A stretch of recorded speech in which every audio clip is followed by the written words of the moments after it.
Bom dia, pessoal. Aqui é Paulo Leme, falando aqui de Miami, da XP Advisory. Gostaria de dar boas-vindas para vocês a mais uma reunião mensal do GAC. Bastante coisa para falar, como sempre.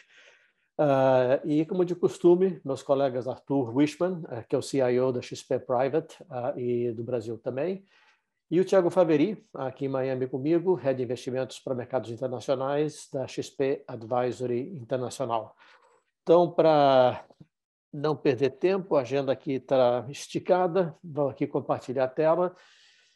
E o título hoje é Dissonância Cognitiva, ou seja, o Fed fala uma coisa, faz outra, o mercado faz outra e pensa outra coisa, os dois não se conversam. E a parte nobre da política monetária, que é a convergência de expectativas de estar analisando a mesma coisa, mesmo diagnóstico e precificar a mesma coisa, é onde a gente tem a divergência. Esse slide aqui mostra o que são os ciclos econômicos, e a gente vinha na parte mais alegre, que era subindo e crescendo o PIB, só que agora a gente já está invertendo. Os fundos estão aqui, mas eu particularmente estou aqui já descendo e caindo. E aqui é muito simples, é que nem em física você pega uma corda esticada, você coloca uma força para cima e outra para baixo, e aí, em vez de você ter uma linha reta, você vai ter um movimento oscilatório. Quem que faz essa força para cima e para baixo? Isso aqui são os erros de política econômica. Isso aqui é a parte monetária e a parte fiscal, com os excessos que nós tivemos de não ter parado em 2021, e agora vem a freada brusca, e certamente vai exagerar na freada, então esse vai e volta, e depois mais um choque de oferta, aumenta a amplitude exatamente para cima e para baixo, e por isso que a gente está nessa situação difícil, que não é um ciclo óbvio de diagnosticar. E por isso eu tentei resumir, talvez tenha feito um erro tremendo aqui, mas eu estou tentando entender por que o mercado não conversa com nada. Então, aqui em cima eu tenho o mercado, no meio tem o FONC, e lá embaixo aquele que vos fala.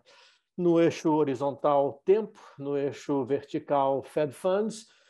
A parte vermelha é a inflação, quanto mais vermelho, mais intenso a gente acha que é, 12% pegando fogo. E aí onde a gente tem a primeira discordância, ou seja, muitos participantes do mercado, nem todos, têm uma visão que a inflação já está caindo, e você vê que FONC e eu temos uma visão muito mais hawkish de inflação, de que não só ela continua, a brasa continua incandescente, como vai continuar sendo durante muito tempo, talvez até 2 anos. Portanto, o trabalho que tem que ser feito, inflação alta e persistente, exige uma alta de Fed Funds de 3,5 a 4. O 3,5 está precificado, mas o 4 e manter esse 4 durante algum tempo não está precificado. Então, essas são as duas primeiras divergências. O mercado, eu acho que está muito frouxo em matéria de inflação, portanto, está muito dovish em matéria de rates, não para 2022, mas para 23 e 24. E aí a segunda diferença é de que o mercado acha que você faz menos juros e tem uma recessão mais profunda. Então, ele está precificando uma recessão, ou seja, comendo a sobremesa antes de vir a feijoada, e por isso as linhas azuis, quanto mais azul, quer dizer, zero absoluto Kelvin, ou seja, a economia completamente congelada, e o Fed, de maneira equivocada, acha que a recessão não é inevitável. Eu discordo completamente, eu acho que é inevitável. Se você quer reduzir a inflação, você vai ter uma recessão. Então, aqui a gente tem a segunda diferença importante entre os três atores principais dessa discussão. Fed muito mais leniente com relação a não ter uma recessão, o mercado apavorado, e, portanto, ele está cortando juros em março, abril, maio do ano que vem. Não vai poder cortar juros do ano que vem. E eu, no meio termo, acho que sim, vai ter uma recessão, mas vai ser aquela recessão tipo dar aquela barrigada na água, 2 trimestres para baixo e volta a subir, porque os balanços das famílias, bancos centrais, bancos, acho que realmente é tudo saudável. E, havendo uma reversão de alguns dos choques de oferta, a gente poderia recuperar um crescimento não tão vigoroso como o mercado espera, mas talvez uma recuperação que já poderia dar uma volta ao S&P, que vai antecipar esse ciclo.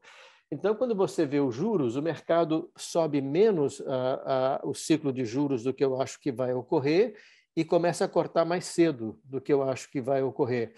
Então, essas são as três grandes diferenças. A inflação está muito pior, o Fed vai ter que fazer muito mais e por muito mais tempo. Ele ainda tem que subir juros, não vai poder cortar tão cedo e a recessão não vai ser tão glacial do que o mercado está esperando. Então, são visões muito diferentes, então a dispersão de opiniões, e quem tem que botar ordem nessa bagunça aqui é o Fed, e não está fazendo, e nem o ECB. Então, cada um fica palpitando para o seu lado, e o resultado é uma volatilidade bastante perniciosa, tanto em renda fixa, que é muito atípico, e renda variável também, e agora em câmbio também. Bom, começando pelos fundamentos, ou seja, inflação, números desastrosos. Aqui mostra a inflação histórica desde 1965. Linha cinza são as recessões. Então, o que eu estou mostrando? É o número de ontem. É o CPI, headline, e eu gosto de olhar, na realidade, o que está acontecendo nos últimos 4 meses, e eu analiso, me dá uma inflação de 12%. É uma das inflações mais altas. O pico do ciclo foi quase que 14,5%. A gente não está muito longe. Ou seja, isso aqui é mais do que 2 vezes de os padrões do que a média da inflação, ou seja, é muito atípico e exige um trabalho muito forte do Fed. 9,1 foi o headline, que também é 1,75 desvios padrões da média, e, portanto, isso aqui ainda vai continuar perturbando durante algum tempo, e se cair, como disseram Lagarde e Powell 2 semanas atrás em Sintra, essa queda a 2% vai ser muito mais lenta e ela não vai cair assim que nem o mercado está esperando. Então, esquece, não vai cortar juro em maio, junho, então a curva está precificando coisas erradas. Reunião de julho era 75, barbada, agora já entrou 100. Com o número de ontem, metade está colocando já 100. Então, os Hawks, Waller, vamos lá por 75, Buller também, outra de 75, e querendo levar a taxa para 3,5 para o final do ano. Aí não há tanta diferença com relação ao mercado. A diferença em 2023, que o Fed continua aí aumentando para 4+, e não haveria um corte que o mercado já precifica e ela ficaria subindo em vez de estar cortando. Bostic, que se revelou um pouco mais dovish há um mês atrás, que deu aquela paradinha no pênalti, agora ele está na turma dos 75. Loretta Messer também, e essa parte que o mercado não está ouvindo, vai levar muitos anos até chegar a 2%, não vai cair tão rápido assim e vai custar muito trabalho. Então, nem paradinha do Bostic, nem cortezinho do mercado vão ocorrer. Será que poderia ocorrer 100 na próxima reunião, agora de julho? Eu diria que é possível, o mercado já dá um 50-50 de probabilidade.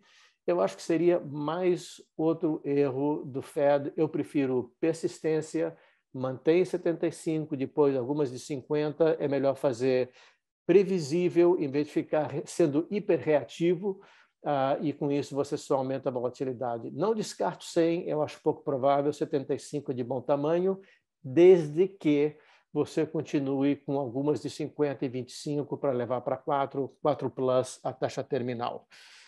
E o resultado disso é que já o sapato está apertado, ou seja, esse aqui é o índice de condições financeiras, que mostra a queda dos preços dos ativos, com menos crédito, começa a ter um problema na parte imobiliária, no preço das residências, dado que as hipotecas estão aumentando as taxas de juros longas de 15 e 30 anos fixa, e você vê uma resposta muito rápida. Aqui são condições financeiras extremamente frouxas, ou seja, é da parte de expansão, e a gente quer chegar aqui, que é a parte contracionista, e como esse índice mostra, a gente está indo muito rápido para a parte contracionista, o que é relativamente bom.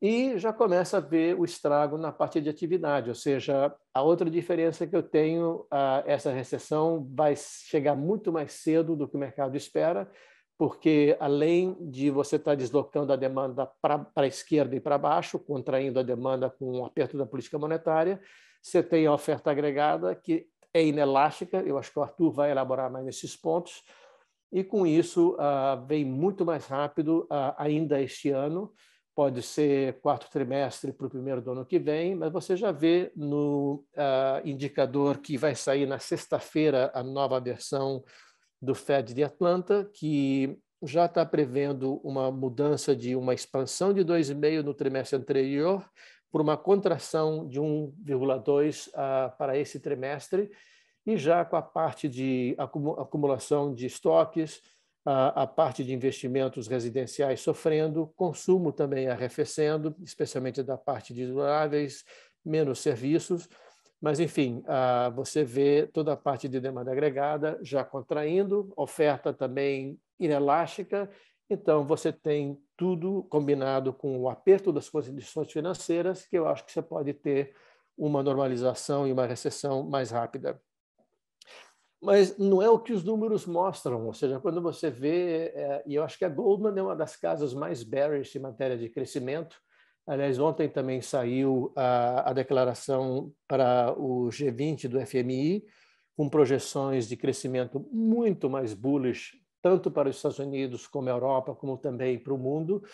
Mas você já vê um corte à metade em matéria de crescimento do PIB, e Estados Unidos caindo a 1,9%, a 1,2%, ou seja, a gente estava mais ou menos em 3% na projeção para os Estados Unidos no começo do ano, e 1%, mas a Europa, nesse gráfico aqui da direita, aqui seria, na linha vermelha, azul seria a mediana de uma recessão branda e rasa e rápida. Essa seria a partir do início do começo da recessão, e na linha vermelha seria a Europa com um choque de gás, ou seja, o Putin fecha completamente as torneiras, zero gás, a recessão vai ser muito mais profunda. Então, você vê que a Europa, além de estar contraindo, ela vai ter um downside risk muito maior e coloca o Banco Central da Europa numa sinuca de bico muito difícil, porque, independentemente do que ele faça, vai ser muito complicado de ter sucesso. Por FONC, eu já adiantei, eu acho que vem mais uma de 75. Será que é possível que venha uma de 100? Eu diria que probabilidade 25%, o mercado coloca uma probabilidade de 50%. Eu acho que não é necessário, mas aonde eu estou mais hawkish é que é preciso manter a persistência em um ritmo que seja constante, previsível, e não ficar sobe, desce, corta. Eu acho que isso aí não é uma boa condução de política monetária. 3,5% do Bullard para Fed Funds para o final do ano, 4% risco de Fed Funds para 2023 para cima. Não vai ter corte no primeiro semestre de 2023. Curva de juros está maluca, ou seja, a curva de juros que eu tenho mostrado, isso aqui é exatamente há 6 meses atrás, essa linha amarela. Há um mês atrás, ela tinha subido, ou seja, que o mercado estava antecipando um ciclo de alta maior de juros, mas, como eu disse, agora ele falou, meu Deus, veio uma recessão gigantesca e o Fed então vai ter que cortar juros lá no começo do ano que vem. E, sem dúvida alguma, as taxas de 1 e 2 anos estão precificando exatamente isso, ou seja, elas caíram. Então, a nova curva de juros, essa é azul. E, desculpem, não está atualizado, isso aqui é de terça-feira dessa semana. E a minha impressão é que, na realidade, a verdadeira curva vai acabar sendo essa verde tracejada, onde o Fed faz mais e não corta em 2023, ou seja, é uma diferença muito grande e você continua tendo um aumento na parte longa da curva, ou seja, isso quer dizer que ainda está um pouco cedo para você entrar all out em renda fixa, em bonds, porque eu acho que ainda há essa dissonância cognitiva de qual é a inflação, quanto vai custar em termos de recessão e o que o Fed vai fazer, e também o que o ECB do outro lado do Atlântico vai fazer, e o ECB também está perdidaço. Ele está atrasado, tem uma inflação que está muito pior sob o ponto de vista de headline do que os Estados Unidos.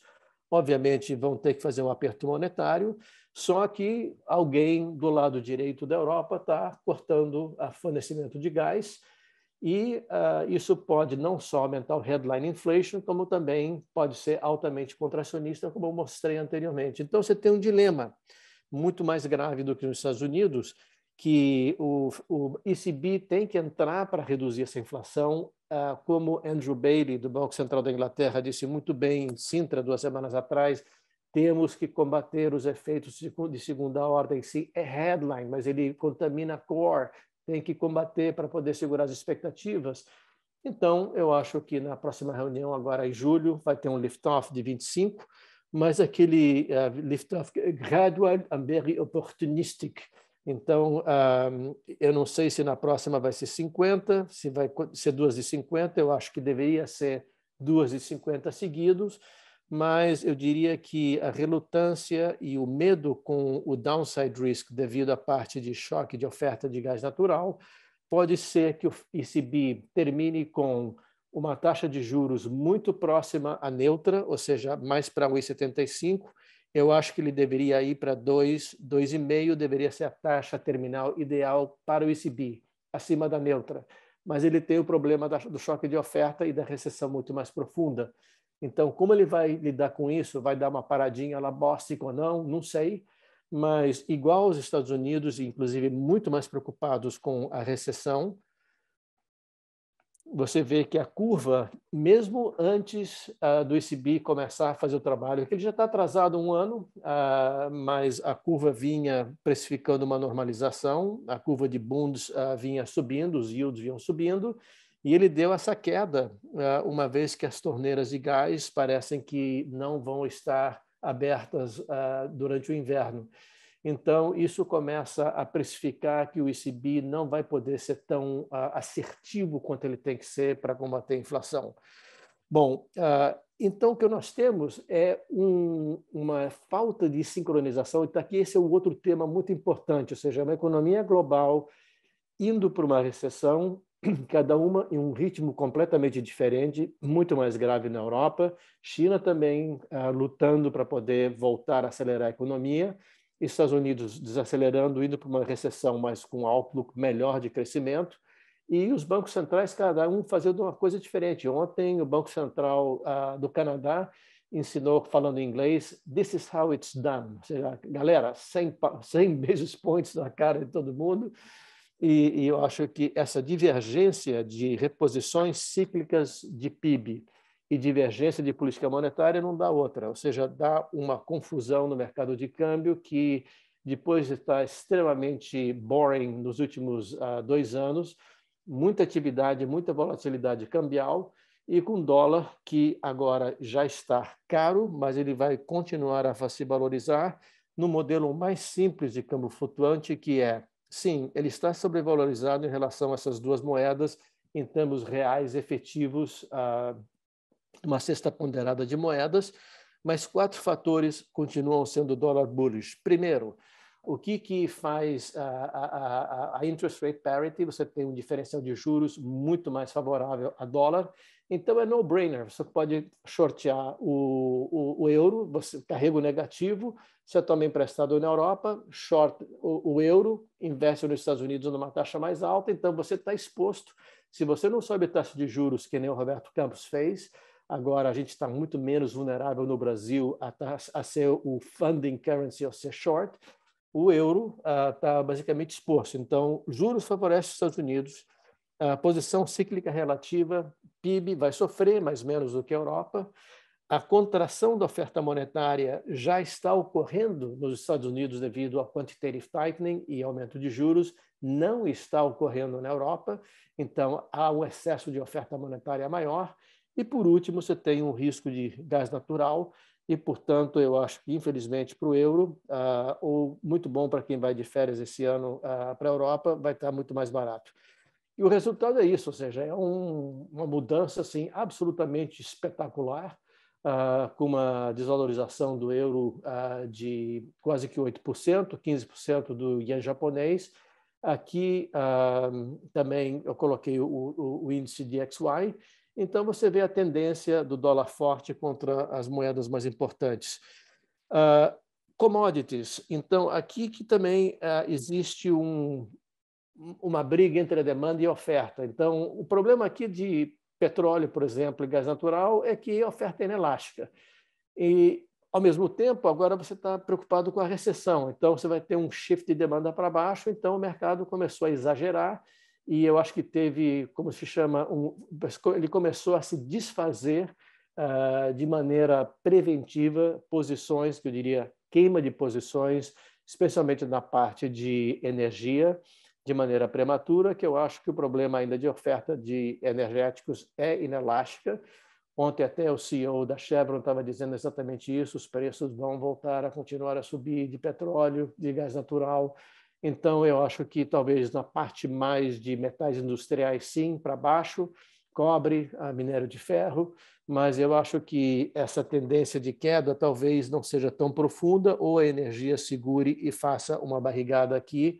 E isso é muito importante aqui, eu concluo, porque dólar forte, juros para cima, commodities em queda, você vê a correlação dos commodity currencies é muito alta. Então, aqui eu peguei tudo em European Quote, dólar real, dólar canadense, dólar australiano e o peso chileno, todos os exportadores de minério de ferro, minérios, metais, cobre, e você vê a linha para cima é uma desvalorização, ou seja, todas essas moedas se desvalorizando fortemente com relação ao dólar americano, e vai depender, então, da parte de commodities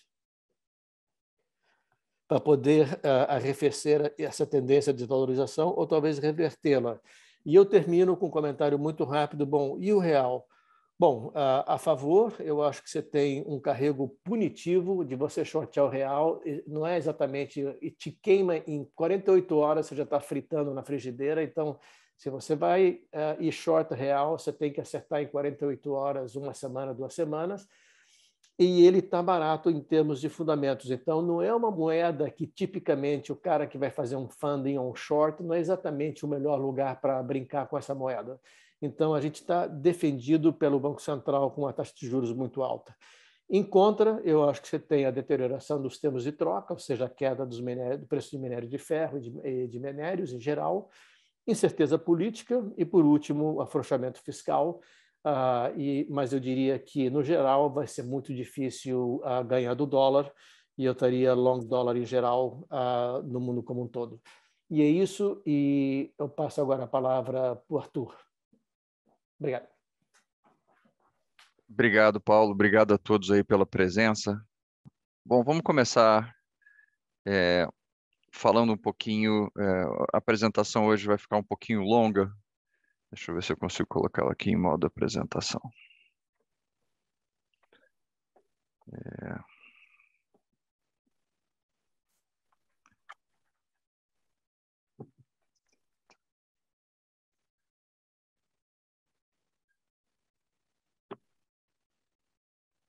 Vocês estão conseguindo ver minha tela toda ou não?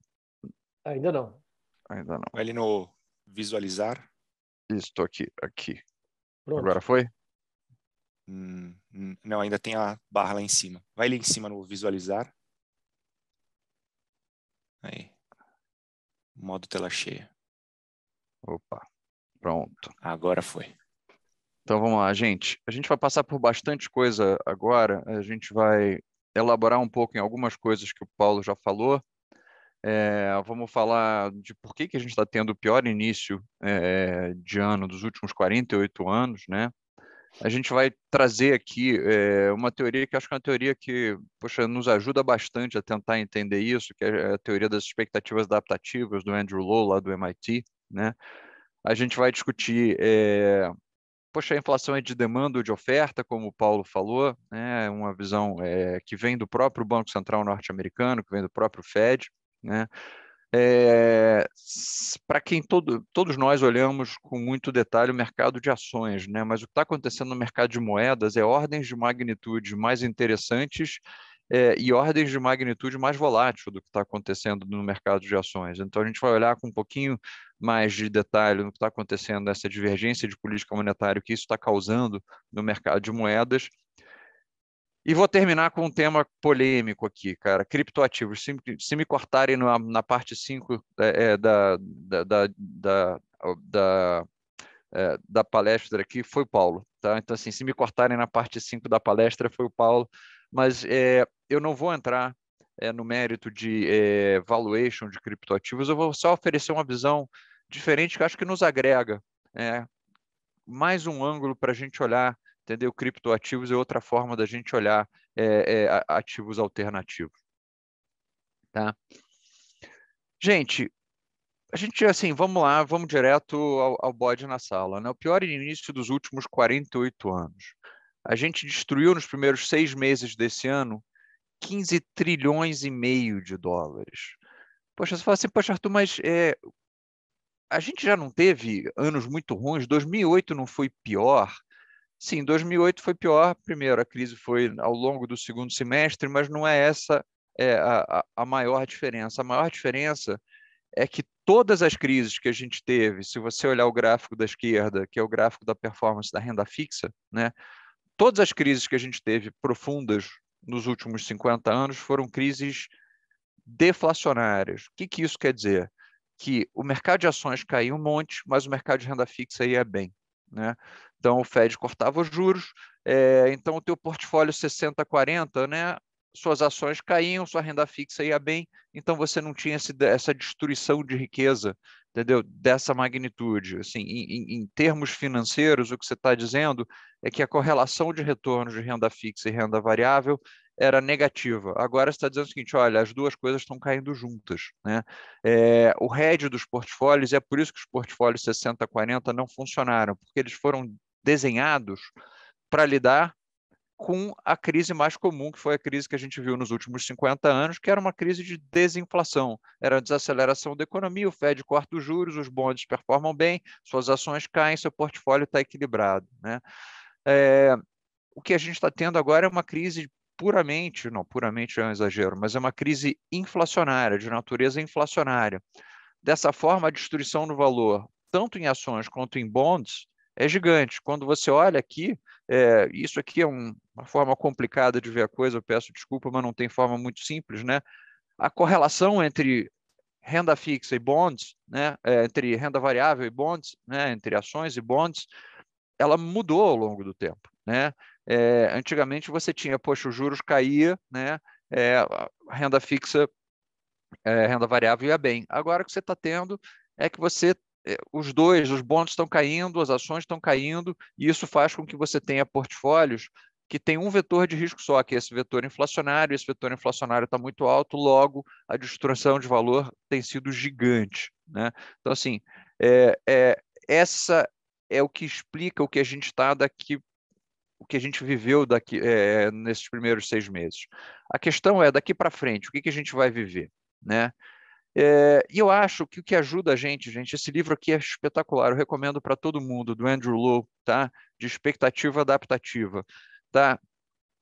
Para quem lembra da teoria de finanças, tem sempre a teoria de eficiência de mercado, de que o mercado é super eficiente, e tem o pessoal das finanças comportamentais, que fala assim, não, olha, tem os vieses, aquela coisa toda que a gente já falou, e está até preparando uma apresentação um pouco mais extensa para fazer no GAAC aqui sobre finanças comportamentais, tá? O Andrew Lo falou o seguinte, gente, calma, tem uma síntese entre essas duas coisas. Tem um jeito de eu juntar eficiência de mercado com alguns dos elementos de finanças comportamentais, né? E ele junta isso, esse é muito interessante, ele pega os modelos evolutivos, os modelos darwinistas, né? Ele fala assim, olha, o que acontece é que os investidores, na verdade, eles vão se adaptando, eles sim têm um nível de racionalidade, mas essa racionalidade é moldada pelo passado muito recente. Então, eles vão se adaptando àquilo que eles vão vendo recentemente, tá? Então, aquilo que eles vão experimentando, para eles se torna entendeu? O espaço amostral, e o espaço amostral se torna para eles a realidade na qual eles preveem o futuro. É mais ou menos isso.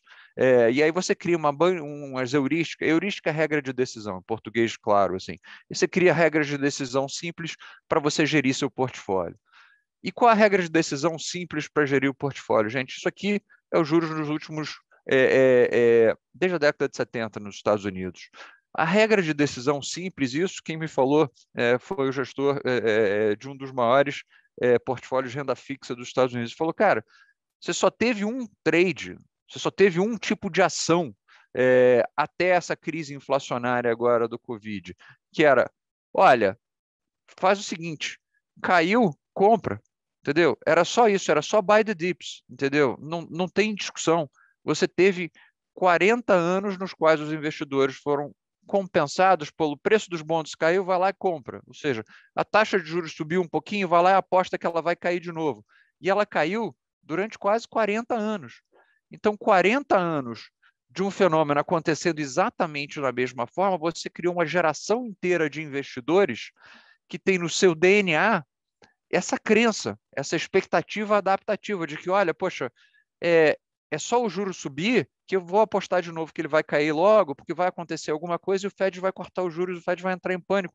E, by the way, foi assim que aconteceu nos últimos 40 anos. Então, poxa, se eu tivesse aplicado só essa regra ao longo desses 40 anos, eu teria performado super bem.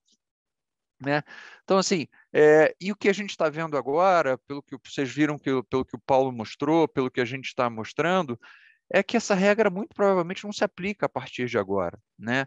Essa regra daqui para frente, a gente vai ter que ser muito mais discricionário, a gente vai ter que entender qual o ambiente que a gente está em política monetária. O Fed não vai ser capaz de cortar os juros independente do que esteja acontecendo, né?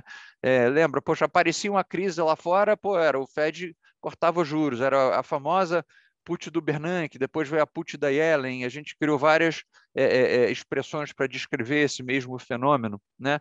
E isso não vai acontecer a partir de agora. A partir de agora, você vai ter um Banco Central que vai ter que ter uma atitude diferente em relação à condução de política monetária. Por quê? Porque a gente está tendo um fenômeno novo que ele não teve que combater nos últimos 40 anos, que é essa tal da inflação, né?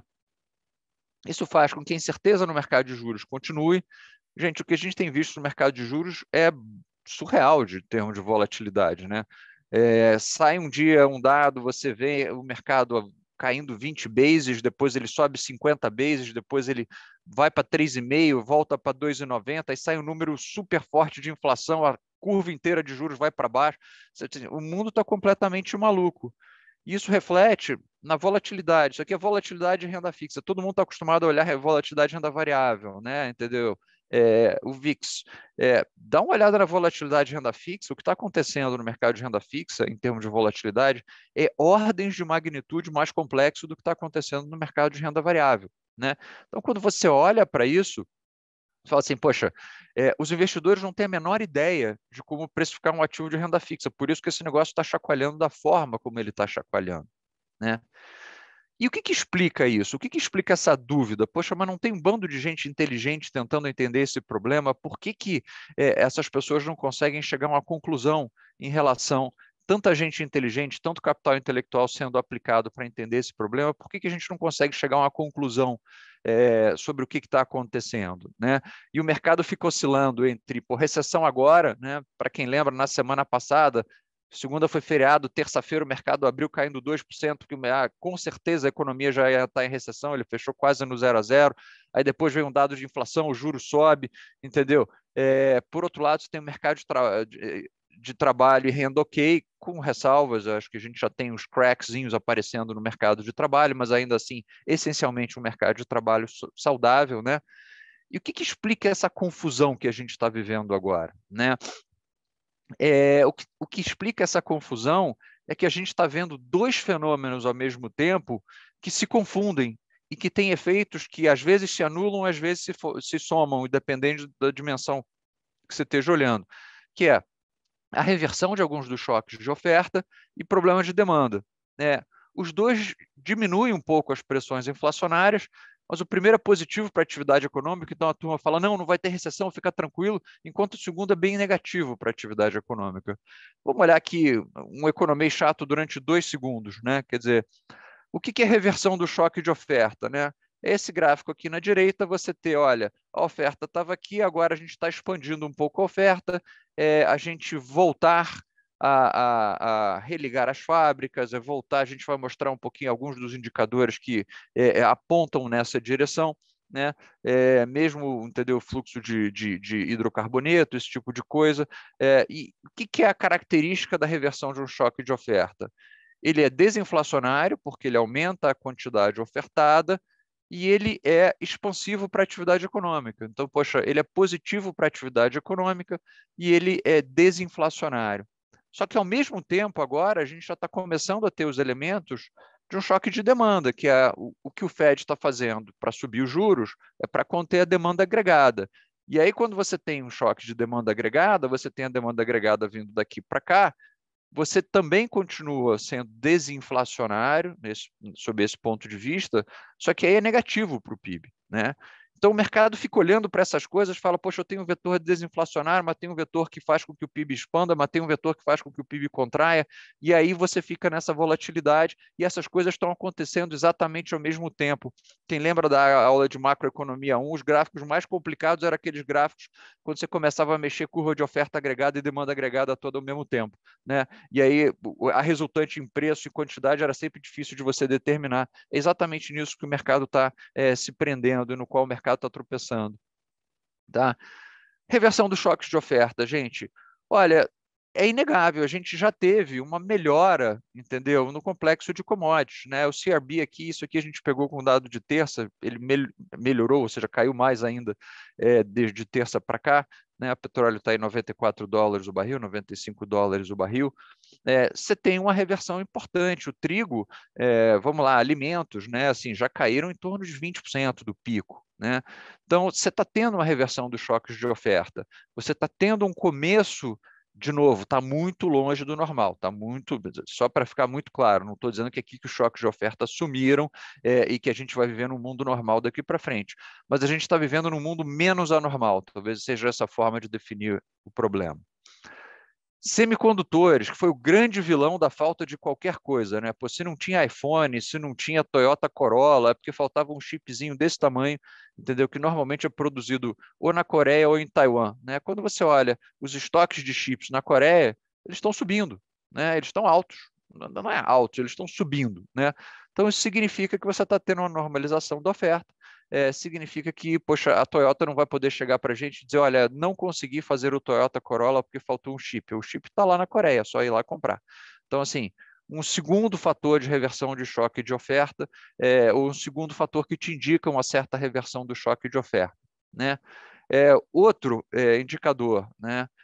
Um que a gente mostrou já no GAC passado, né? O tempo que leva para você mandar um container da Ásia para a Europa, da Ásia para os Estados Unidos. Melhorando, entendeu? Muito longe da normalidade. Levava entre 50 e 60 dias, ainda está levando alguma coisa em torno de 90 dias. Então, assim, está levando 50% a mais, muito longe da normalidade.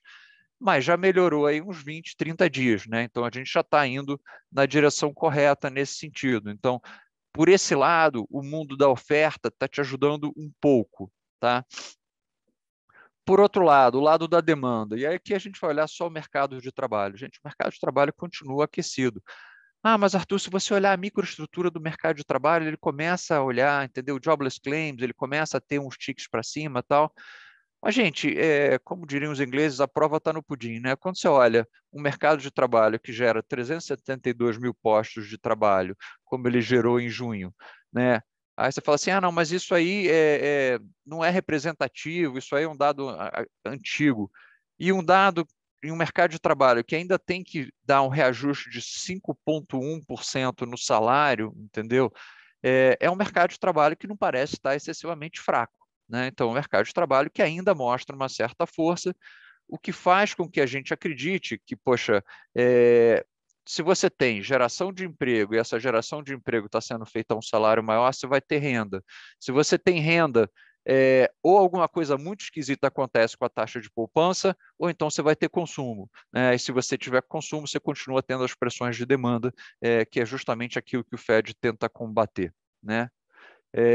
Acho que, de novo, o Paulo já mostrou esse gráfico, passar rapidinho, mas uma imagem vale mais do que 1000 palavras. Quer dizer, 9% de inflação nos Estados Unidos te mostra que a gente tem um problema relativamente grave, né? Deixa eu refazer isso, a gente tem um problema grave que precisa ser endereçado de forma bastante direta. Agora, uma pergunta interessante é o seguinte: ok, Arthur, você falou dessa inflação e você falou do efeito de demanda e de oferta. Quanto é que é demanda e quanto é que é oferta? Né? Quanto é que dessa inflação é excesso de demanda e quanto é que dessa inflação é choque de oferta? E aqui tem um paper super interessante do Fed de São Francisco, onde ele responde essa pergunta. Tá? Essencialmente, aqui os dados não são iguais aos dados do gráfico passado, porque ele olha o Core PCE, que é o que o Fed usa como medida para a inflação. Né? A barrinha verde é o que ele chama de, efeito oferta na inflação. A barrinha azul é o que ele chama de efeito demanda na inflação. A barrinha amarela é o que ele chama de ambíguo. Ele falou, olha, esse aqui tem um pouco dos dois, está difícil de discernir. Tá? E aí você vê aqui, olha, em adição à meta de inflação dele, 2,5% da inflação em adição à meta de inflação dele é a inflação de oferta. Né? Você vê que 1,4% da inflação em adição aos 2% da meta de inflação é inflação de demanda. Isso aqui, e aí você ainda tem a parte ambígua, né? Que aí você pode dizer, você pode dividir essa parte ambígua da forma que você quiser. Né?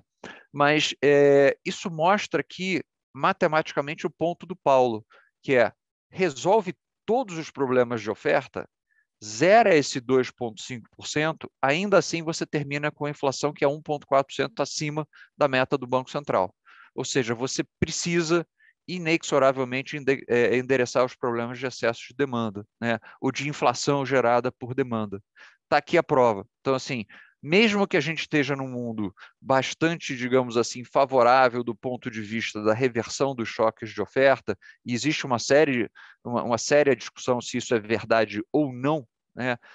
Ainda assim, você vai ter que lidar com excesso de demanda, e aí, de verdade, a gente já discutiu isso no passado, política monetária é muito ruim para lidar, é o instrumento inadequado para lidar com choque de oferta, mas ela é o instrumento adequado para lidar com problemas de demanda. Ela afeta diretamente a demanda agregada, em português muito claro, a versão aqui do Paulo de que a gente vai ter que continuar subindo juros está demonstrada aqui pelos próprios números do Fed. Então, como é que o mercado está lendo isso? Vamos olhar a microestrutura de mercado. Quão complicado, quão bom ou quão ruim está o mercado? O gráfico de cima te mostra o spread, né, de bonds bid-away sobre Treasury, ou seja, como é que está o mercado de crédito. Tá? O mercado de crédito teve uma subida de spread que não é relevante, mas o mercado de crédito ainda está relativamente ok, ou seja, a microestrutura do mercado de crédito ainda não mostra nenhum grande... deixa eu refazer essa frase. Ela já mostra estresse, ela não mostra uma ruptura ainda. Né? Quando você olha aqui nesse gráfico, você vê que spreads de ruptura são essencialmente mais altos. Poxa, Arthur, mas e o S&P, o mercado de ações? Né? Essa linha vermelha aqui é o percentual de ações que está no low dos últimos 12 meses. Essencialmente isso. Né? O mercado de ações, a microestrutura do mercado de ações está muito pior do que o índice do S&P te indica.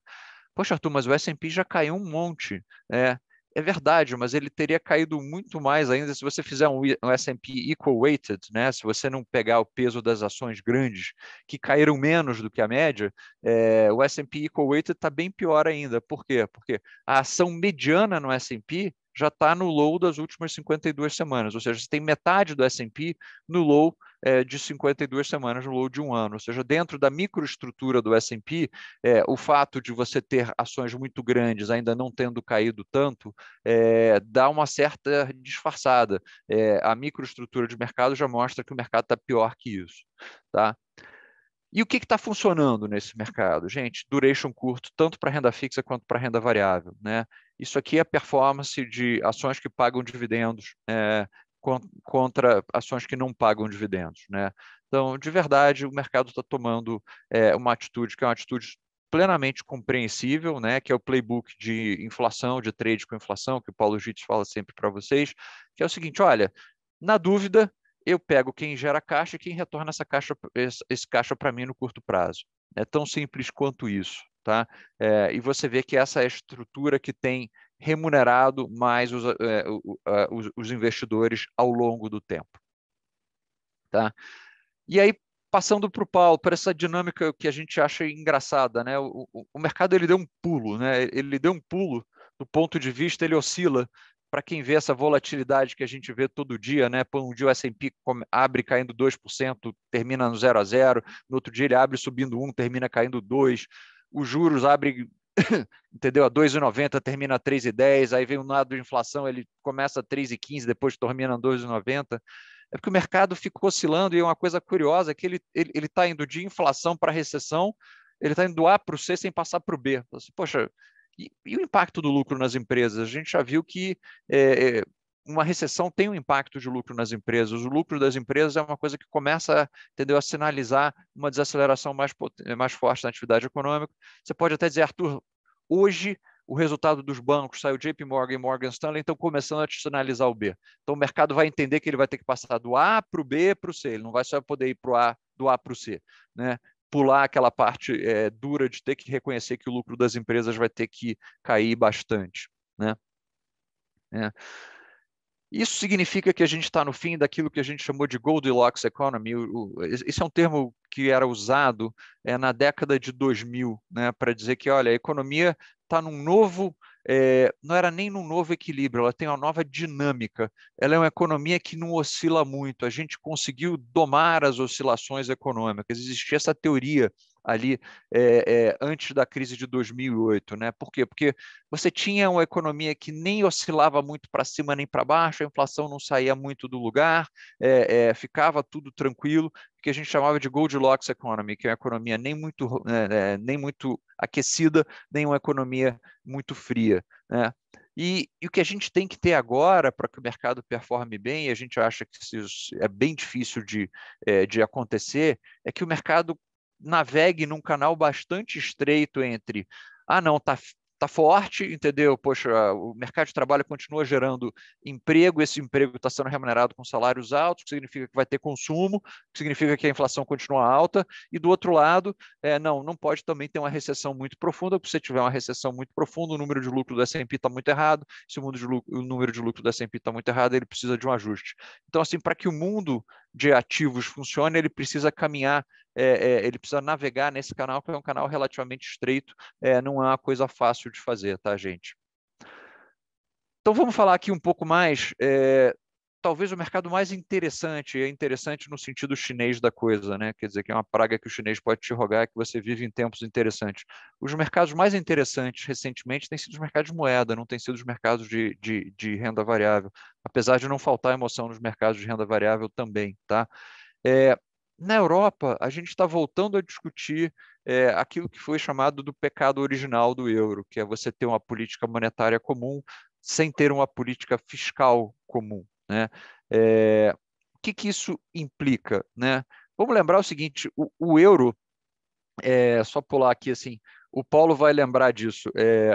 Um banco central ele tem essencialmente 3 instrumentos de política monetária. Ele tem a taxa básica de juros, ele tem o tamanho do seu balanço e eu tenho o que a gente chama de forward guidance, né? O que antigamente a gente chamava de operação de open mouth, né? Para contrastar com no Brasil a gente chamava de operação de open market quando o Banco Central entrava no mercado, e quando o Banco Central falava alguma coisa a gente falava isso aqui está uma open mouth operation. O euro foi salvo pela operação de open mouth mais bem sucedida da história dos bancos centrais. Desde que os bancos centrais foram criados, não existiu frase tão poderosa quanto esse whatever it takes do Mário Draghi. Assim, de verdade. No meio lá da crise do euro, a gente achando que, poxa, bom, a Grécia defaultou, a Itália ia explodir, os juros divergindo, o Mário Draghi vai lá numa conferência, levanta e fala, olha, a gente está disposto a fazer o que quer que seja necessário, tá? E o mercado comprou isso. Assim, e acabou que ele não teve que fazer um milionésimo do que ele estava pensando em fazer, ou do que ele poderia fazer, ou do que whatever it takes fosse, porque ele falou, olha, eu vou fazer. E aqui isso demonstra a credibilidade, a importância da credibilidade de um banco central, né? Você teve aqui um banco central que te disse, olha, eu vou fazer o que for necessário, o mercado falou, opa, ele falou que vai fazer o que for necessário, eu acredito nele. Então, os juros voltaram a convergir depois do whatever it takes, né? E o Banco Central Europeu não teve mais um problema, né? O pecado original ficou mascarado. Agora a gente voltou a ter esse problema, né? Os juros na Europa estão divergindo, né? O juro na Itália está abrindo mais do que ele está abrindo na Alemanha, do que ele está abrindo na França, né? Poxa, Arthur, mas e agora? Como é que a gente resolve isso? A Lagarde vai ter outra operação de open mouth tão bem sucedida quanto o Mário Draghi? Acho que não. E por quê? Porque eu acho que agora o Banco Central Europeu está num problema realmente bastante grave, que ele tem 3 objetivos, né? Lembra que em política monetária tem a discussão de ter 2 objetivos já é coisa demais. Você tem o objetivo de inflação de atividade econômica, que é o mandato do Fed. O mandato do ECB é um mandato único e exclusivamente de inflação, vamos lembrar disso. Mas o que a Lagarde e o ECB estão tentando fazer é trazer a inflação para baixo sem gerar uma recessão muito grande e, ao mesmo tempo, controlar os spreads dos países mais endividados, como Itália, Portugal, esse tipo de coisa. Assim, fazer um triplo objetivo de política monetária é muito difícil. Sim, basicamente você se preparar para falhar, você se preparar para não ser bem sucedido nesse processo, tá? E aí isso faz com que o euro, assim, quando eu fiz esse gráfico, né, a gente faz esse gráfico com alguma antecedência, a paridade parecia ainda uma coisa relativamente distante, né? Hoje em dia já nem tanto, né? Então, assim, é o que o Paulo falou, né? Quando você começa a ter 3 objetivos de política monetária, esses 3 objetivos são conflitantes, né? É muito difícil você ter uma moeda forte nesse sentido. Então, acho que o euro é uma moeda que vai sofrer por essa tentativa do Banco Central Europeu de atingir um triplo objetivo, tá? Mas a gente ainda não viu o pior, porque o que aconteceu com o euro não é nada perto do que está acontecendo com o Japão na moeda, né? A moeda japonesa depreciou 19% nos últimos 6 meses, tá? Que para uma moeda grande, para um grande bloco de moedas, isso é uma depreciação gigantesca num período curtíssimo de tempo, né? O que explica isso, gente? O jogo dos 7 erros. Qual que é a taxa de juros aqui que está diferente do resto do mundo? Entendeu? O juros está subindo no mundo inteiro. O Banco Central japonês tem o Yield Curve Control, né? Aquela coisa de não deixar o juro longo subir. Tá? Então, o que acontece? O que acontece é que os juros no mundo inteiro sobe, a divergência de juros aumenta em relação ao Japão, e você volta aquilo, para quem aqui estudou economia, lembra do mundo do Mundell Fleming, né? O Mundell Fleming falava o seguinte, olha, você pode ter 3 objetivos, você tem 3 objetivos, né? E você pode escolher 2 desses 3 objetivos.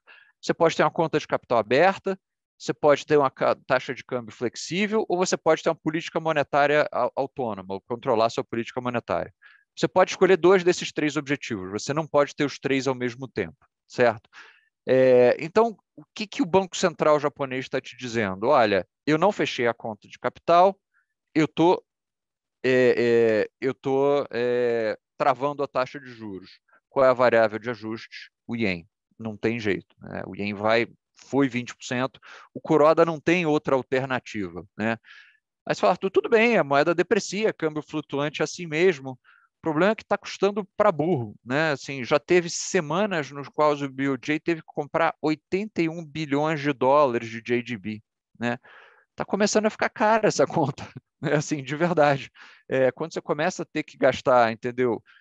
Centenas de bilhões de dólares por mês para poder estabilizar entendeu? Sua taxa de juros, chega uma hora que essa conta chega. Tudo bem, o Japão é um país rico, um país endividado, não vamos esquecer que a dívida PIB no Japão ela é relativamente alta, financiada pela poupança doméstica, o que atenua esse problema, mas não dá para ficar gastando 80 bi por semana para estabilizar, entendeu, o mercado de renda fixa. Alguma coisa vai acontecer, entendeu? Aí você fala, Arthur, mas já aconteceu, a moeda já foi 20, né? Mas se ele continuar gastando outros 80 bi por semana daqui para frente, a moeda pode ainda acontecer coisas mais interessantes ou mais pitorescas com o Ien do que a gente tem visto até agora, e com um custo para o Japão bastante elevado. Tá? Então, resumo dessa parte aqui. Tá? A inflação está sendo grande destruidora de riqueza. Um mercado com expectativas adaptativas, ele não se ajusta instantaneamente. Os agentes econômicos vão ter que aprender como operar nesse novo mercado que não é buy the dips, não é, olha, toda vez que o juro sobe, aposta que ele vai cair de novo rápido, porque não vai acontecer. Tá? É razoável na presença de choque de oferta e de demanda ao mesmo tempo que o mercado esteja confuso, né? Assim, não é surpreendente que ele esteja confuso. Só que, voltando ao ponto do Paulo, mesmo que você zere os choques de oferta, a gente ainda tem que lidar com um problema de inflação de demanda, ou seja, os juros vai ter que continuar subindo, né? Essa divergência de política monetária causa efeitos extremos no mercado de moedas. Se a gente critica o Fed, e com toda razão a gente critica o Fed, porque a comunicação dele tem sido, a comunicação e a ação dele tem sido chocante, né?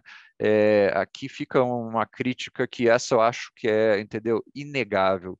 Um banco central vazar como ele vazou para o Wall Street Journal, que, poxa, a subida de juros ia ser de 75 basis points em vez de ser 0,50, isso é muito feio. Isso lembra Banco Central de país subdesenvolvido, entendeu? O que ele fez da última vez foi um negócio que me surpreende que não tenha dado mais confusão lá nos Estados Unidos, né? Será que a gente está diante do fim da Goldilocks Economy, da Great Moderation versão 2.0, entendeu?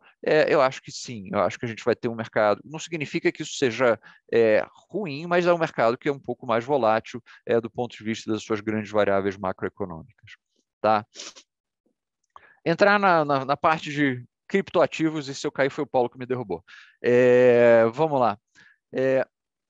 Eu não vou falar se o criptoativo é bom ou é ruim, eu não vou entrar assim, todo mundo aqui que já discutiu com a gente sabe que a gente acredita na tese de que criptoativos vão mudar o mundo e que tem uma tecnologia disruptiva muito poderosa por trás disso. Mas será que a gente, olhando outras tecnologias disruptivas, a evolução histórica de outras tecnologias disruptivas, a gente consegue aprender alguma coisa sobre o que pode acontecer com os criptoativos, né? Será que existe algum padrão de nascimento e evolução de setores que possa ser aplicado para criptoativos? E eu ressalto o termo criptoativos, né? Porque se eu falar criptomoedas, aí o Paulo me desliga na hora. Eles são ativos, eles não são moedas, né? Assim, se você olhar o livro da Carlota Pérez, que a gente já citou algumas vezes, sim, tem um padrão histórico repetitivo claro, tá? Vamos ver sobre quais condições isso é verdade e o que faria a gente chegar a uma conclusão diferente. Spoiler alert, isso aqui não é a visão da tecnologia em si, eu não vou te dizer que, poxa, o Bitcoin vai mudar o mundo, etc., mas é uma visão da evolução competitiva de um setor, né? Vamos lembrar, né, o gráfico da Carlota Pérez, ele fala o seguinte, olha, um setor passa por esse período de curva em S, né? Ele tem o período do seu surgimento, o período que ela chama de frenesi, né, onde você começa a ter o capital especulativo, entendeu? Se alocando de forma mais permanente nesse setor. Aí você tem uma crise, né? Você tem o estouro de uma bolha, desse estouro dessa bolha ressurge, entendeu? Porque essa tecnologia é disruptiva, ela tem um valor. Você ressurge o crescimento de um setor de forma mais previsível e depois você passa pelo ciclo de maturidade, né? Vamos lá. Aconteceu exatamente isso com duas tecnologias disruptivas e é difícil pensar em tecnologias que mudaram mais a nossa forma de viver, né? Automóveis e computadores pessoais. Olha o número de empresas que entrou e saiu, né? O número de empresas que entrou e saiu tanto no setor de automóveis quanto no setor de computadores pessoais, né? Quer dizer, você chegou a ter 250 empresas automobilísticas nos Estados Unidos no início, né, do surgimento do automóvel, né? Computador a mesma coisa, né? E o que aconteceu ao longo do tempo é que você cria essa tecnologia disruptiva, muita gente olha e fala, olha, isso é tecnologia disruptiva, isso vai mudar o mundo, logo isso vai ser associado a retornos muito altos. Só que o que acontece é que ao longo do tempo Sim, você tem uma demanda crescente, você vê o número de carros vendidos nos Estados Unidos multiplicou por 10 no período, sendo que a quantidade de empresas automotivas, poxa, caiu mais do que pela metade, e para computadores pessoais é a mesma coisa, né? Quer dizer, para quem usa isso, o Michael Malbucin escreveu um paper super interessante sobre isso, ele fala, olha, o surgimento de uma indústria é igual, ele tem um paralelo ao cérebro de uma criança, né? Quando a gente nasce com 200 bilhões de conexões de neurônios e a gente vai cortando essas conexões que são desnecessárias ao longo do tempo até terminar com o cérebro evoluído, né, de um adulto em torno de 86 bilhões de conexões, que são as conexões que a gente usa o tempo todo, tá? E os criptoativos estão indo exatamente para esse mesmo caminho. Os criptoativos estão indo exatamente para esse mesmo caminho. A gente já tem hoje em dia em torno de 8, 9 mil criptoativos diferentes, tá? Então, eu estou preparado para fazer as seguintes hipóteses, gente. Sim, os criptoativos vão mudar o mundo. Sim, a tecnologia de blockchain, etc., vai mudar a forma da gente gerar negócios e vários outros negócios, tá? Agora, uma pergunta que a gente tem que fazer é, primeiro, esse mercado de criptoativo ele vai demonstrar efeito de rede, de tal qual outros setores de tecnologia demonstram? Se for isso, vai ter um winner takes all. Lembra, tem 9 mil criptoativos, vai ter um winner takes all, winner takes most, então não vão sobrar 9 mil criptoativos, vão sobrar alguns deles, né? Então a pergunta que fica, olha, ok, temos uma tecnologia que vai mudar o mundo, quem vai vencer? E como que a gente identifica o vencedor, né? A gente tem duas visões. Você tem, olha, você vai ter esse winner takes all, winner takes most, é a tecnologia que criar maior valor econômico vai ser a tecnologia dominante ou as tecnologias dominantes, digamos, dos 9 mil criptoativos que a gente tem hoje, você termine com 100, alguma coisa assim que seja relevante, tá? E esses 100 vão ter que ter uma característica em comum, eles vão ter que criar valor econômico. Não basta simplesmente ser uma alternativa a alguma coisa, eles vão ter que resolver um problema. O blockchain, o smart contract resolve um problema. Ele tem um valor econômico intrínseco, tá? Ele não é simplesmente um paper asset, tá? Agora, por outro lado, você tem pouca barreira de entrada, né? Assim, mas Arthur, como é que você sabe que você tem baixa barreira de entrada? Poxa, um setor que tem 9 mil, entendeu, entrantes, não me parece ser exatamente um setor que eu diria que tem muita barreira de entrada, né? Então, assim, essa é a visão que a gente tem que discutir. Então, resumo aqui, gente. Olhando do ponto de vista evolutivo, né, o setor está passando pelo seu ponto de boom, de expansão de modelos de negócio, de expansão de proposições de valor, né? Sim, alguns desses criptoativos são baseados em tecnologias que vão mudar o mundo, tá? Aqueles que mudarem o mundo e que gerarem valor econômico, mudar o mundo para mim significa gerar valor econômico, o retorno para eles vai ser bastante elevado. A história mostra para a gente que a gente vai passar por um processo de depuração, ou seja, você comprar uma cesta de 9 mil criptoativos, você vai terminar com provavelmente 100 no final, 8.900 vão virar pó. Quais as barreiras verdadeiras à entrada desse setor? É uma coisa que a gente ainda não descobriu a gente ainda não sabe de verdade, entendeu? Sim, alguns subsetores têm barreiras à entrada, outros não. A gente muito provavelmente vai terminar um winner takes all, winner takes most, que é mais ou menos como o setor de tecnologia se organiza e também como o setor monetário se organiza. A gente não tem várias moedas num país, né? Você não tem vários, entendeu, moedas nos Estados Unidos. Você não tem o dólar da Califórnia, o dólar, entendeu, da Flórida. Você tem uma moeda. Então, você tem, por esses dois lados, incentivos para ter um winner takes all market. A grande questão é, ok, vai ter um grande vencedor. Como é que você identifica esse vencedor, né? E essa é a questão que a gente está tendo que responder agora. Mas eu paro aqui porque eu já dediquei muito mais tempo a criptoativo do que o Paulo Leme permitiria. Então, eu paro aqui, gente, e passo para o Faveri. Obrigado. Obrigado, Arthur. Vou colocar a apresentação aqui também na tela. Assim como de costume, vou passar um pouquinho sobre os principais pontos ocorridos no mês passado. Aí a gente fala um pouquinho do XP Global Strategies, das carteiras do XP Global Strategies. Aí no final eu trouxe um slide novo que fala um pouco de performance de todos os nossos fundos, de todas as estratégias, só para falar como que a gente está ao longo desse ano bastante desafiador. Então, como o Arthur comentou, a gente teve no mês passado uma mudança de narrativa, o mercado que vinha numa tacada de inflação mudou e pulou uma etapa, né, Arthur, para a recessão. Isso trouxe bastante volatilidade. E os principais fatos ocorridos no mês passado foram, né, o Banco Central americano aumentou a taxa de juros em 0,75, ele levou a taxa básica de juros para um intervalo entre 1,5 e 1,75, e ele indicou que ele terminará 2022 no intervalo entre 3,25 e 3,5, o que significaria mais 7 altas de 0,25, né? Como a gente tem mais 4 reuniões, então a gente teria uma 0,75 esse mês, 0,50 em setembro, 0,25 em novembro, 0,25 em dezembro. E como o Paulo falou, a curva para o ano que vem mostra já corte, e não é o nosso cenário base, a gente acha que é muito cedo para falar de cortes para o ano que vem.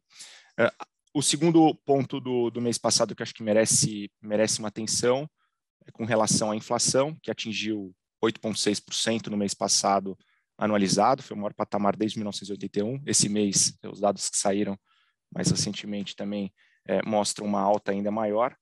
O terceiro ponto importante foi uma piora já significativa de uma série de dados, de indicadores econômicos, né? A gente viu o sentimento da Universidade de Michigan atingindo o pior nível desde 1978. A gente viu uma contração no consumo real. O quarto item que eu gostaria de destacar é que a gente já viu uma série de companhias americanas anunciando planos de demissão ou planos de redução de contratação para esse ano. O quinto ponto, que é o ponto que o Arthur já vem comentando há algum tempo, né, com relação à queda da estimativa, né, dos lucros das companhias, a gente já viu algumas poucas companhias ainda de uma forma bastante tímida, indicando queda de estimativa do lucro para esse ano e para o ano que vem. O sexto ponto e o sétimo é algo que a gente vem falando nos últimos meses, né, o sexto com relação à China. A gente viu no mês passado uma retirada dos fechamentos, né, das principais cidades chinesas. Apesar disso, acho que a expectativa continua de que o governo não vai mudar, né, a política do Covid-0 por lá. E, por último, é a continuidade nas tensões entre o Ocidente e a Rússia. E aí o que a gente viu na curva de juros, a grosso modo, nas primeiras semanas, 2 primeiras semanas do mês, os juros subiram fortemente. Nas últimas 2 semanas do mês, os juros caíram, devolveram parte dessa alta do início do mês, e é exatamente o que a gente viu, né? Se a gente olhar a curva de juros, a gente viu que ela subiu praticamente paralela, né? A gente viu uma alta generalizada ao longo da curva, desde dos títulos mais curtos até os mais longos, subindo. Como referência, o 10 anos americano, ele iniciou o mês em 2,84, chegou a atingir quase 3,50 e terminou o mês em 3,01. Então, isso trouxe uma volatilidade muito grande para o mercado, e quando a gente olha as performances dos principais índices de renda fixa, o que a gente gosta sempre de olhar, que é o índice de referência no mercado de renda fixa, que é o Global Aggregate, ele terminou o mês com uma queda de 3,2%, e no ano, como o Arthur comentou, é o pior ano desde a sua criação em 1990, caindo nesse primeiro semestre 13,9%. Tá?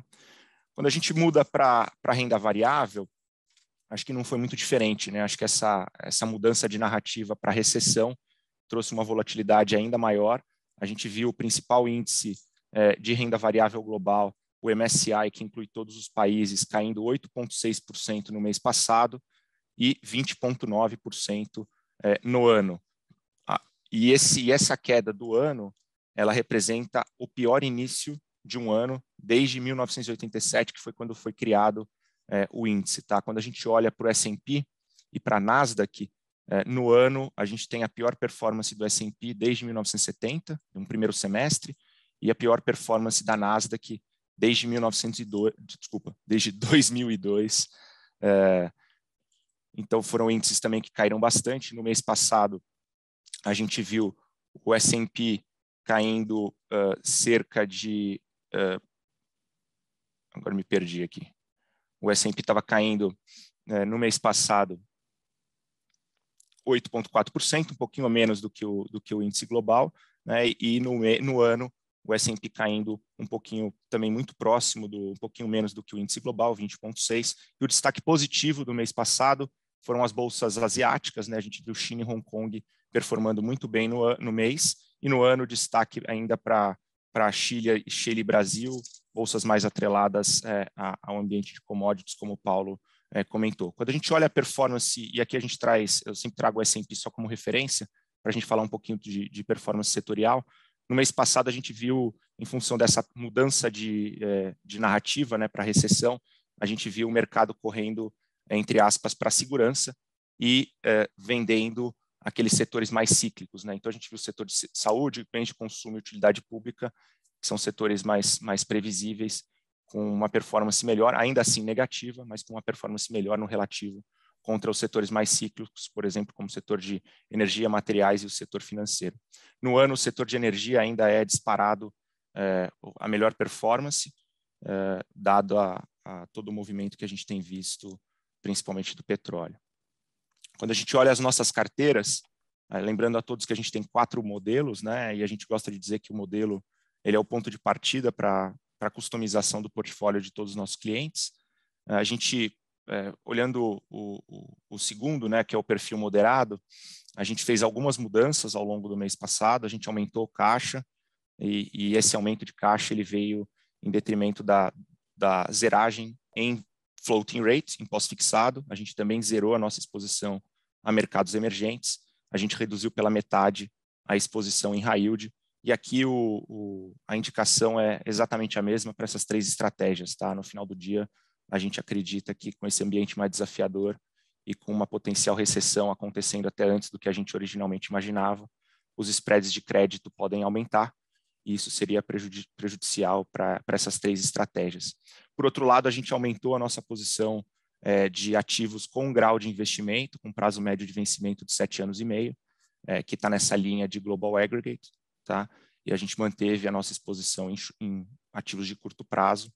Consequentemente, o caixa acabou aumentando no perfil moderado, ele acabou aumentando para 17%. Na parte de renda variável, a gente continua com a mesma posição, tá? Com uma exposição maior a Estados Unidos e uma exposição menor tanto à Europa quanto a mercados emergentes. Em mercados emergentes, nosso foco continua sendo em Ásia, foi o grande contribuidor positivo no mês passado para a performance. E a gente complementa o portfólio com os alternativos, vou falar até um pouquinho mais dos alternativos líquidos, são estratégias que têm uma correlação baixa com a renda fixa e a renda variável e que acabam gerando um equilíbrio bastante interessante para o portfólio em termos de risco-retorno. Quando a gente olha os fundos que a gente administra seguindo as diretrizes do Comitê Global de Alocação, a gente tem 5, né, e tem uma mudança do mês passado para esse mês. A gente adicionou a estratégia de alternativos líquidos, então a gente tem um fundo multi-estratégia que se chama XP Global Strategies, um fundo de bonds latino-americanos, de ativos diretos, um fundo de renda fixa, um fundo de renda variável, e agora, como eu comentei no mês passado, a gente lançou o fundo de alternativos líquidos, que tem a estratégia principal de ser um produto bastante descorrelacionado ou com uma baixa correlação para a renda fixa e a renda variável tradicionais.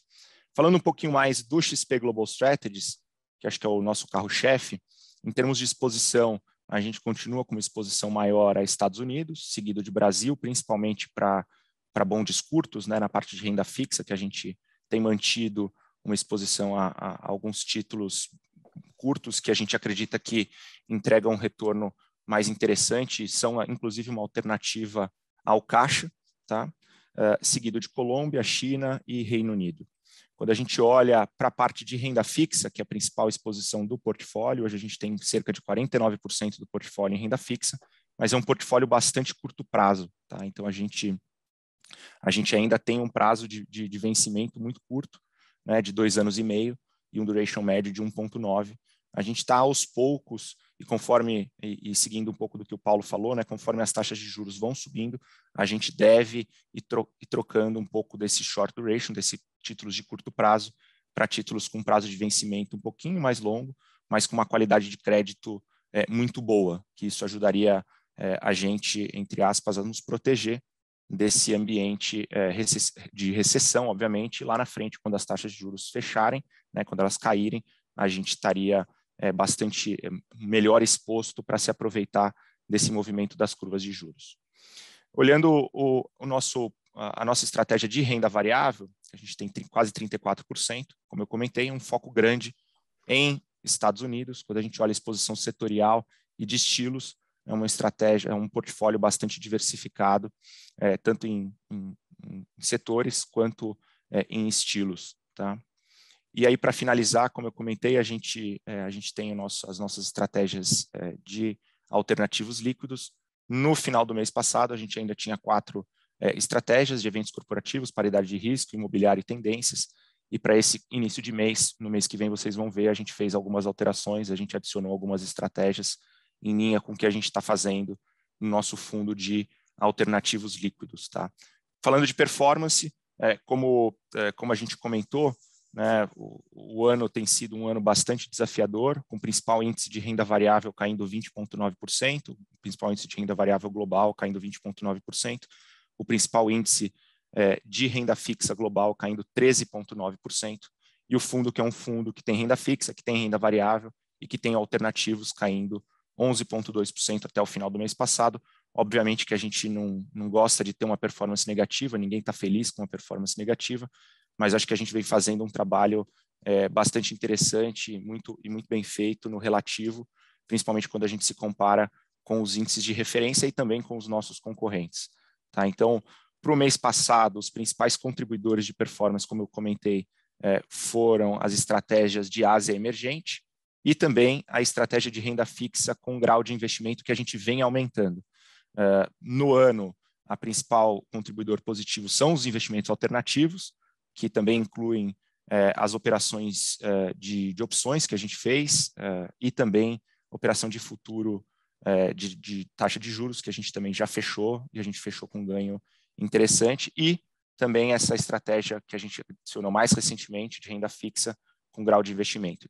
E tanto em junho quanto no ano, os principais detratores são as estratégias de high yield em renda fixa e as estratégias de renda variável global e de Estados Unidos. Obviamente que a nossa exposição em Estados Unidos é a maior exposição da carteira, e isso tem tido um impacto negativo para o portfólio. Aqui eu trouxe esse slide um pouco diferente do que a gente vem trazendo, só para falar um pouquinho dos nossos fundos e um pouquinho de como a gente está no relativo, né? Se a gente, apesar de nenhum dos nossos fundos ter um benchmark formal, a gente acaba se comparando, obviamente, com o principal índice de referência para cada uma dessas estratégias. Então, a gente tem no XP Global Strategies caindo 11,1% no ano, contra um benchmark composto entre o principal índice de renda fixa e o principal índice de renda variável, 60% renda fixa, 40% renda variável, caindo 16,3% no ano, e a gente gerando um alfa bastante significativo nessa estratégia. Na parte de bonds, a mesma situação, o fundo caindo também, por um acaso, coincidência tá do número, caindo também 11,1% no ano, contra o principal benchmark, que é o índice de renda fixa de títulos corporativos latino-americanos, caindo 16,7%, e a gente também gerando um alfa bastante relevante. E o fundo de renda fixa, acho que o alfa ele é ainda maior. A nossa estratégia foi muito acertada de deixar o portfólio muito curto prazo, porque a gente via muito claramente que as taxas de juros iriam subir, e essa foi a forma que a gente conseguiu proteger muito o portfólio de renda fixa. O fundo de renda fixa cai 4,5% no ano. Lembrar que o principal índice de renda fixa cai 13,9%, então a gente com uma outperformance bastante relevante. Na parte de renda variável, a única estratégia nossa que está com uma performance pior do que o seu índice de referência, e aqui tem um pouco de explicação da composição que a gente acabou carregando ao longo desse semestre, e também porque a gente tem alguns gestores terceiros, né? A gente aumentou as nossas exposições a ETFs, mas a gente continua mantendo a exposição a alguns gestores, e esses gestores têm tido um ano mais desafiador do que os seus índices de referência. E aí, no mês passado, a gente lançou o fundo de alternativos líquidos, e esse fundo já tem gerou nos primeiros 15 dias dele lá do mês passado, uma performance positiva de 1,3%. Então, acho que era um pouco disso que eu queria trazer para vocês, para falar um pouco de performance, falar um pouco do trabalho que a gente vem desenvolvendo, e e abrir um pouco agora para perguntas. A gente tem um tempinho aqui para responder algumas perguntas que vocês tenham colocado no nosso chat. Bom, obrigado, Paveri, obrigado, Arthur. Deixa eu começar aí a sessão aí de perguntas e respostas. Eu vou combinar a pergunta do Daniel Kenicaro e o Federico Nogueira, que são pontos diferentes sobre a mesma coisa, no sentido de que o que está no preço no mercado de renda variável, o que não está no preço, e o Federico usa alguns dados históricos, olhando quanto tempo demora um ciclo recessivo e quanto tempo demora o drawdown, ou seja, do pico para o fundo do poço do mercado de renda variável, se isso nos dá informação sobre o que está precificado de recessão ou não e o que me preocupa. Eu começo a resposta, na realidade, comentando o relatório do JP Morgan, que acabou de sair agora essa manhã, ou seja, ele demonstra, ou seja, é um banco que é 15% do PIB americano em ativos, e um elevado grau de preocupação com a conjuntura macro global, os desafios que os bancos centrais têm em matéria de reduzir a inflação, de fazer o quantitative tightening num ambiente de choques exógenos e de guerra bastante complicados. E, portanto, quando você deixa de fazer recompras que você vinha fazendo, quando você começa a administrar os seus risk-weighted assets de maneira muito mais cautelosa e você entra num modo de preservação de capital, ele está te dizendo alguma coisa que eu acho que não se pode se ignorar. E o que me preocupa em relação ao mercado, eu acho que primeiro, que as partes não estão se conversando, nem o de renda fixa, nem com renda variável. Então, quem está pricing uma recessão mais profunda é muito mais o de renda fixa do que o de variável. Tanto é assim que ele começa a cortar juros já em 2023, e o mercado de renda variável não está precificando, pelo menos, a desaceleração de lucro ou até alguns lucros negativos. Então, eu tenho a impressão que ainda esse processo de conversar, ou seja, o Fed tem que ser mais claro até onde ele vai, o mercado tem que aceitar, precificar no mercado de renda fixa, a taxa livre de risco aumenta, o discount rate, então, te traz o preço da ação para baixo, os lucros caem, então, ainda temos esse processo pela frente que a gente tem que cumprir, mas, de tudo, o que mais me preocupa realmente é essa cacofonia ou falta de coordenação entre os grandes players, que nós temos o Jamie Dimon falando alguma coisa, Powell falando outra, o Fed falando uma coisa em maio, depois fala outra em junho. Será que ele vai fazer diferente em julho? Essa parte errática em algo que é muito fácil de fazer o diagnóstico é o que me deixa mais preocupado. Eu acho que realmente é a hesitação em termos de comunicar, formular as políticas corretas e colocar isso no preço. Deixa eu pegar uma pergunta aqui, que essa aqui é espinhosa, né? Ele pergunta, não diz o nome, qual aparentemente seria o maior value trap local hoje e o menor? Aplicar juro longo, real acima de 6,30 ou nominal próximo de 13, comprar inflação implícita acima de 6,5, o short dólar acima de 5,45. Essa aí foi na canela direto, né? Então vamos lá, vamos começar, que A e B são correlatas, né? Então, assim, a implícita faz parte da formação da tua expectativa de juros, né? Tanto curto quanto longo. Tem uma coisa que a gente pode falar sobre a inflação implícita no Brasil hoje em dia, a precificação dela, né? Que é o seguinte, olha, gente, o mercado está trucando o regime de meta de inflação, né? Teoricamente, o regime de meta de inflação é de 3% no longo prazo, né? Se a inflação implícita está 6,5%, eu sei que ela cai um pouquinho lá no final, mas assim, das duas coisas, uma vai acontecer, né? Ou a gente vai rever o regime de metas de inflação, entendeu? Ou então a inflação implícita vai ter que convergir para a meta. Uma das duas coisas ou a gente vai, de verdade, mexer com a independência do Banco Central. Eu acho que, no fundo, o que vai acontecer vai ser um mix dessas duas coisas.